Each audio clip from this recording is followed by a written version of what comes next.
Hey, this is Sharon and Juna. Welcome to Crazy Biatch Asians, the YouTube channel. The following audio was recorded for podcast purposes, so there are no visuals for this YouTube video. Feel free to put down that phone, go for a walk, cook some food and listen to us chatter for the next little while. If for some reason you don't want to listen on the YouTube platform, you can find us on Spotify and Apple Podcasts.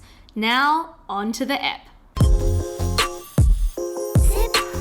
Hey, welcome to Crazy Biatch Asians. This is a podcast where we discuss the issues Asians can face in the Western world with a critical mind, a bit of healthy debate, and lots of tea. Hosted by Sydney-based digital marketer Sharon Jiang and journalist Juna Zhu. Hey!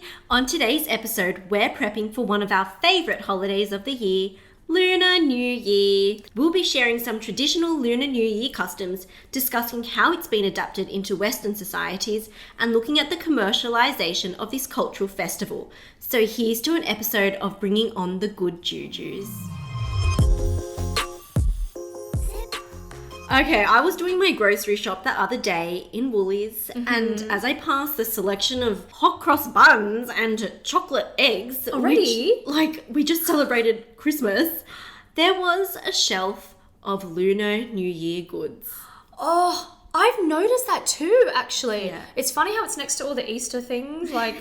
That's all the way in April. I saw those Wang Wang lollies that you usually get from the Chinese supermarket. Wait, what are Wang Wang lollies? They're those really nice, jelly sort of looking lollies. They're amazing. Have you ever seen them? It's got the guy's face on them. Right, I don't know them as Wang Wang. I just know them as if you describe what they look like. I think in English they're called want lollies. That's what I know them as. Want lollies. Want lollies. Okay. What did you see? Well, this shelf literally looked like an Asian supermarket had vomited all over it. Oh my God. It literally had everything from your lucky red envelopes, those milk rabbit lollies. Oh, memories. Yes. Oh, yeah. Lantern decorations. Yeah. And then amongst all of it, they had piled stacks of, that popular Korean spicy ramen? What? Yeah. Because, it's red packaging. Yeah, exactly. I May know. as well. Lunar New Year, spicy noodles. Why not? But it's not just the supermarkets that are prepping for the festivities. I feel as though everywhere I go, I'm bound to see some red lantern of some sort just hanging. And then come Lunar New Year and so many restaurants get involved in the whole dragon dance. Oh, 100%. So many supermarkets, so many companies put on Lunar New Year decorations. But speaking of that, how do you usually celebrate Juna, personally? Okay, so this is pretty disgraceful coming from an Asian. But in school, I was called a banana because I was yellow on the outside, but I was completely white on the inside. Okay. And this completely reflects how I celebrate Lunar New Year. Basically, my family just goes to a restaurant of some sort. It doesn't even need to be Chinese. And then he gives us lucky money. And that's basically it. And then before researching for this episode, I literally thought that's all Lunar New Year entailed. And now I just feel 1,000 times more westernized in our culture. Well, that's still something. It gives you lucky money in a red envelope. Yeah. Well, totally. that's a massive custom in and of itself. Yeah, we normally go to, Chinese restaurants. Sometimes he cooks dinner at home. Or we go to a Japanese nice restaurant. Oh, wow. A Japanese restaurant on Lunar New Year. You know my favourite restaurant that I'm Juna's talking favourite about? restaurant is Sokyo in Sydney. She goes there for every occasion. They have the best fresh sashimi. What about you, Shazza? I think in contrary, my family is quite traditional for Lunar New Year. It usually revolves around making dumplings. So we gather around as a family around the table. My grandma makes all the dough, we make the fillings, and we all try and fold the dumplings together. Some people's skills are a lot worse than other people's, namely myself. And then we also have a meal as a family on New Year's Eve. So we make the dumplings, we'll cook the dumplings, and we obviously eat the dumplings.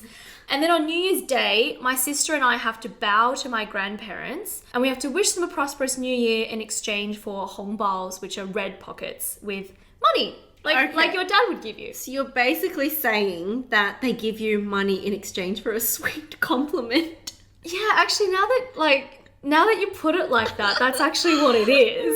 Wish them a happy new year and you get money in return. But that's actually so beautiful that you do it that way. Like you celebrate Lunar New Year's Eve and Lunar New Year Day. Yeah, generally. So New Year's Eve would be more food. New Year's Day would be the well-wishings for the new year. So we usually say some things like 身体健康, which is hope you're healthy, 新年快乐, happy new year, 恭喜发财, hope you get rich, 万事如意, may all your dreams come true. So we just have a collection of these. I might write some on my hand just so I, don't forget. And while our family doesn't practice all the traditional customs, my parents do try and maintain this culture for us second-gen Aussie immigrant kids. Yeah, you are making me feel so Aussie right now, speaking in a different language. Isn't it? You still get the red pocket money. Yeah, that's all I needed That's really anyway. But I guess this is also because you were originally born in China. Yeah. So I came to Australia when I was 5. So a lot of these traditions my family still want to pass down definitely to us kids. Yeah. For me, my parents met here and I was born in Australia and only grew up speaking English. So hence me turning out like a banana. Anyway, but growing up, I now respect my parents' heritage a lot more, and I think I'm more inclined to learn about it so I can pass these traditions down to my hypothetical children. Your future children. Your hypothetical children. So speaking of celebrations, how exactly did Lunar New Year originate? Well, buckle up for a history lesson. So, Lunar New Year began in China and can be traced back to around 3,500 years ago in the Shang Dynasty, when people held sacrificial ceremonies in honor of gods and their ancestors. This holiday marked the end of the coldest days of winter, where people welcome in their new spring harvest. That's why in China it's called the Spring Festival, or 春节. Yes, that. Back when China was an agrarian society, it started out as a festival to pray to the gods for a good harvest season. Yeah, 春节 is a massive deal to Chinese people back in those days and also now. And currently lots of other Asian countries such as South Korea, Vietnam, Singapore and Thailand also celebrate it. So I don't know about you, Juna, but I was often confused as a child why this new year isn't on January 1st. Oh my gosh, yes. And then it changes every year. Exactly. I can't keep track. It's not like the Western world's idea of a new year. January 1st, December 31st, blah, blah, blah. It's so easy to remember. Yeah. Lunar New Year always changes. So the reason is this festival goes with the cycles of the moon. So the dates vary from year to year. It begins with the first new moon of the lunar calendar and ends on the first full moon 15 days later. Yeah, exactly. And although nowadays Asian countries go with the Western Gregorian calendar, the one with January, February, March and so forth, this festival is based on the lunisolar calendar because of its roots in agriculture. Every Lunar New Year also has a corresponding zodiac animal, and this year it's the year of the ox. So, what animal are you, Shazza? I am the rat. The cunning but disgusting rat. And not the cute one like Remy from Ratatouille. Oh, do you have like little hairs coming off you? Yeah, the disgusting sort of diseased rat. I think I'll like identify with that one. What about you? Well, on the opposite side of the spectrum, I'm the big, fat, slobby pig. Which, to be honest, explains a lot. I doubt it. Well, as with every cultural festival, there's a lot of traditional customs and stories that have been passed down over time. I distinctly remember my parents telling me the myth of Lunar New Year as a kid. Have you heard of the story of Nian? Yep, Shaz, you're literally asking the worst person in the world here. I can tell you about Little Red Riding Hood and Cinderella and all that, but literally have one brain cell when it comes to traditional Chinese folklore. So please enlighten me. Okay, buckle down for story time. Chinese story time. Once upon a time, there was a monster named Nian, which would come every New Year's Eve and eat livestock, crops, and even people. Most people would hide in their homes and put food at their doors for Nian to prevent it from attacking the humans. One day, this wise old man figured out that Nian was scared of loud noises and the color red. So the people put red lanterns and scrolls on their window, wore red on New Year's Eve and New Year's Day and set off firecrackers to scare away Nian. Wait, you're telling me that in the West, we have this happy fat Santa Claus who gives presents. Yep. And China has this human-eating monster. Yeah, well, that is quite a Yikes. difference now that you put it that way. That is a frightening story to tell kids. But all jokes aside, after researching for this episode, I think I've recognised quite a few customs in that story. Exactly, that is a good spot. So let's go through a list of the traditional customs and see how many you can tick off this year. 1. The sweeping of the grounds. So basically 10 days before Lunar New Year, houses are cleaned from top to bottom to remove any bad luck that may be lingering inside. I've watched my mum clean our house spotless, holding a broom up to the ceiling corners and like vacuuming every crevice, wiping down everything. Wow. Number 2, family celebrations. So like you practice, New Year's Eve and New Year's Day are reserved for family celebrations, and this can include a giant feast, hello dumplings, Yep. making food together, praying at the table if you're religious, visiting elderly members of the family and wishing them well for the new year. Number 3, wearing red clothes. Traditionally, red is the color of good luck in Chinese culture, and it symbolizes joy and wards off evil. Also, this is just an aside, it's a nice color with Asian complexion, so I'm not exactly complaining here. Oh girl, red is perfection on all Asians. Exactly. Okay, number 4, lion and dragon dances. And I'm pretty sure everyone knows what this is because they are so loud and impossible to miss. So a group of performers mimic a lion or a dragon's movement in a costume, often 30 meters or longer. And then they are accompanied by beating drums and clashing cymbals where they walk around on the street visiting different restaurants and collecting lettuce. Yeah, I've always wondered that. Why do they like collect and eat the lettuce? Because they're vegan. Sure, lions and dragons. I'm joking. It's actually because the Chinese word for lettuce sounds very similar to wealth. So the lion will eat it and then spit it out at the audience as if to spread prosperity. And the dance itself symbolizes joy, happiness, and good luck. Okay, learning something new today. Number 5, and this is every kid and unmarried person, basically us, favorite custom. Red pockets, hong bao. I live for these. Basically, I'm waiting for this year's. On New Year's Day, it's customary for the elders to give children, and also in some parts of China, for married people to give to unmarried people, these red envelopes filled with money called ya sui qian.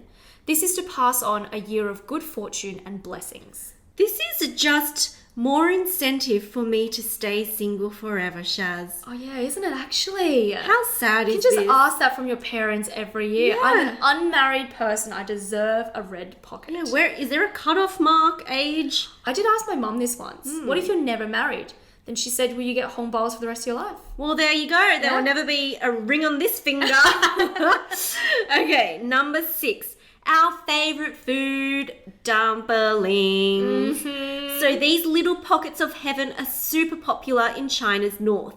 They're made to look like silver ingots symbolising money. It's said that the more you eat, the more money you'll receive this year. Just eat them all. Basically. Okay, controversial opinion. I need to put this out here. But I've had a lot of dumplings in my lifetime. Literally, like I could live off dumplings. And I can 200% guarantee you that Shaz's grandma makes the best bloody dumplings in the whole world. So please holler at her if you want any this year.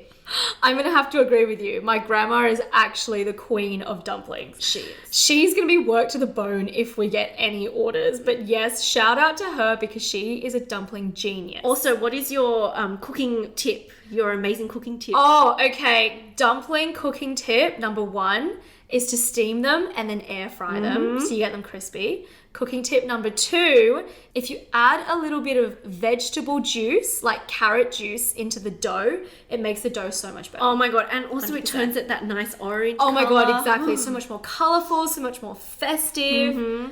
Now, on to number 7, the last custom. We're actually going to get a special guest, my mum, Nancy, to explain the Lantern Festival. Love Nancy. Take it away, Mum. The Lantern Festival, also known as 元宵节 in Mandarin, 元宵节 in Cantonese, happens on the last day of the New Year celebrations and marks the first full moon night.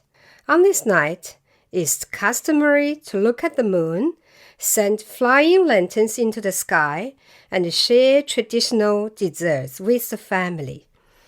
This includes 元宵, which are sticky rice balls, which symbolize family unity, 发糕, which is a bit like a sponge cake and represents prosperity, and 鱼, fish, which is eaten for good luck.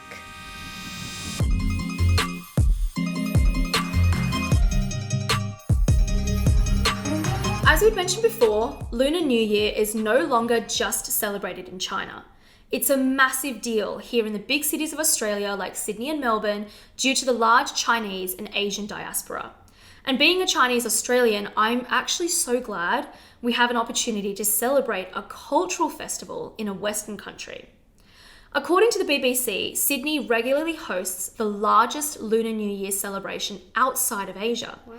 In 2018, an estimated 1.4 million people attended 80 themed events, including a launch party with line dancers, 12 locally designed zodiac lanterns, and also, of course, fireworks. This is so reassuring because does that mean being an Asian Australian, I'm not that uncultured? I'd say you're very cultured, Juno.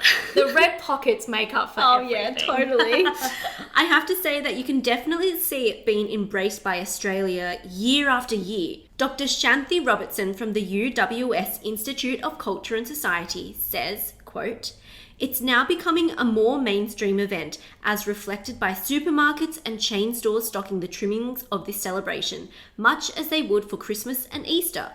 Families of many different backgrounds, not just Chinese, participate in events held around Australia to celebrate the Lunar New Year." Yeah, absolutely. It's such a symbolic cultural festival to the Asian diaspora that there was actually a bit of controversy in 2015. Wait, I didn't remember any bad blood during Lunar New Year. I feel like it's always been super peaceful. Oh yeah, no. It was definitely not anything violent, no bad blood, just an issue of inclusivity and language. So basically, in 2015, there was a growing consensus in Australia that Chinese New Year should be renamed Lunar New Year to be more inclusive of the other Asian countries that celebrate it. For example, Vietnam, South Korea, Thailand, Indonesia, Malaysia. A Vietnamese man got 2,000 signatures on a petition for the city of Sydney to stop calling the annual event Chinese New Year. This was unsuccessful in 2015, but in 2019, due to growing pressure from non-Chinese communities, the name was changed to the Sydney Lunar Festival. Okay, that actually makes perfect sense, and he totally has a point. Yeah, exactly. So no bad blood, just an inclusivity thing. And honestly, I'm all here for this Asian inclusivity. Although Chinese-born people are the second largest migrant community in Australia after the UK, there are many people from all different Asian countries who have chosen to settle here. I mean, it's important for them to feel included in such a large celebration. Oh, completely. Because I'm only half Chinese. It's comforting to know that my other half, being Korean, is also recognised under this umbrella of Lunar New Year. But this is where I actually have a question for you. Yeah. Do you feel like Lunar New Year is becoming super commercialized? Oh, as if you had to ask 100%. It really is an opportunity for brands to make some big bucks from Asian consumers during this time. Hello, Woolies. Literally. Mabel Kwong, an Asian Australian blogger, describes their attraction of Australia as a major tourist destination for Chinese people who are on extended public holidays during this time.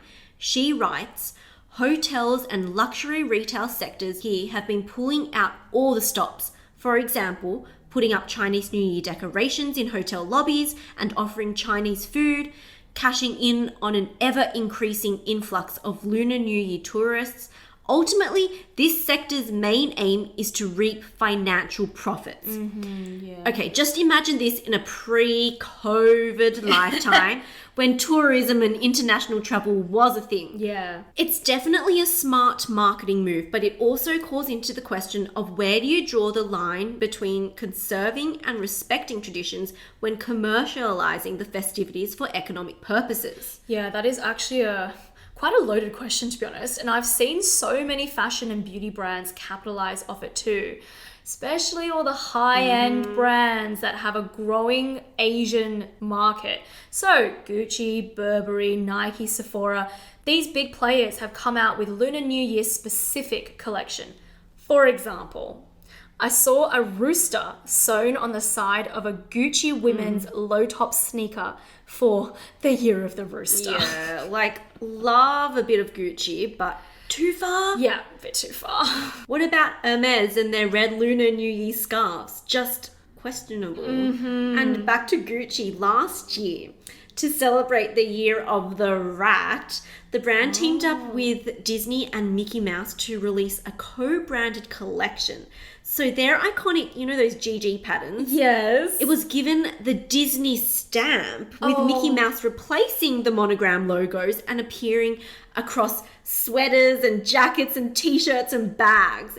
It was all very Asian. Yeah, definitely the Asian consumer in mind. Yeah, like Prada did it in a more subtle way where they turned their metal emblems on their products red. And Celine and Louis Vuitton also did something quite similar. That's actually not such a bad idea, to be honest. It was quite nice. Yeah, and quite tastefully tasteful. done. Yeah, exactly. And this reflects Mabel's view that Asian tourists are, quote, enticed to exhibit frivolous material behavior during this time of the year, a prime time of the year for respecting and reflecting on traditions for the benefit of the local economy. Do you and your family ever buy into Lunar New Year specific collections? Look, we love our shopping. Yeah. But that is a hard no. I don't think I want to be caught dead wearing a Mickey Mouse monogram sweater, even if it did cost like $5,000 or whatever. Yeah. Unless I was actually at Disneyland and wearing it for fun. True. Yeah. Look, it might be someone else's cup of tea and, like, no disrespect to you, but personally, I rather spend my money elsewhere. Yeah. There was a guy called Terry Nguyen who wrote for Vox that Lunar New Year appears to be yet another branded holiday where products are marketed with culturally specific colors, themes, and motifs, with the intention of courting an Asian market that holds significant spending power. Exactly. Emphasis on the spending. Money. So the wealthy and the middle class are currently rising in Asia. Lots of people have purchasing power, so money. According to China's Ministry of Commerce, Chinese customers spend 146 billion across the week-long Lunar New Year holiday in 2019. Billion with a B.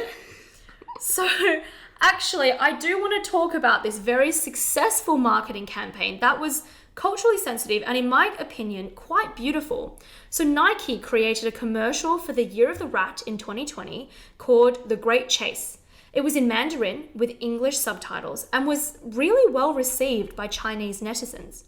It basically spoofed the Hongbao red pocket custom and featured themes of filial piety, respect for elders, quality time with family, and gratitude. Girl, you know I love and I am a massive fan of Nike. I adored this campaign. It was tastefully done. Yeah, exactly. And it was touted as an example of a successful Lunar New Year marketing campaign because it highlighted traditional Chinese values instead of just slapping some red or the zodiac animal and the Gucci shoes on a product and calling it a day. A big lesson for Western companies who want to tap into the Asian market.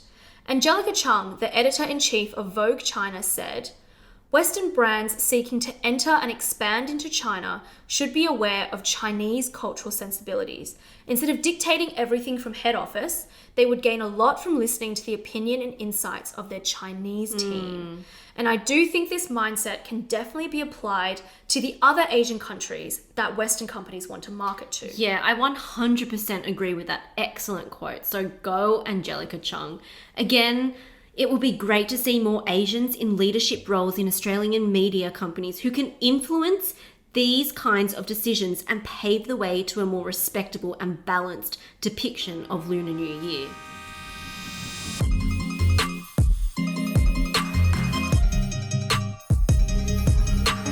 We've added in a new segment to the potty, so please give a warm welcome to CBA College.